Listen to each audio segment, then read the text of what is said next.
మకర రాశి వారికి ఈ వారంలో అనుకున్న పనులన్నీ సకాలంలో పూర్తయ్యే సూచనలు ఉన్నాయండి. సర్వశ్రేష్టమైన శుభప్రదమైన కాలం. 5 గ్రహాలు సహకరిస్తుంది. ఈ 5 గ్రహాల్లో శుక్ర గురు గ్రహాలు ఉన్నాయి, అలాగే చంద్రగ్రహం ఉన్నది, సూర్య శని గ్రహాలు లాభస్థానంలో.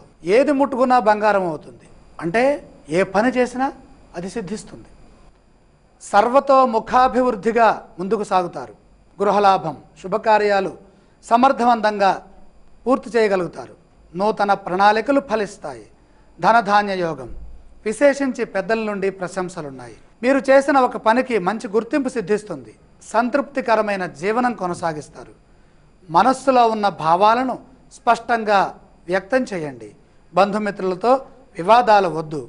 జాగ్రత్తగా నిదానంగా మంచి భావనలతో ఆలోచనలు చేయండి.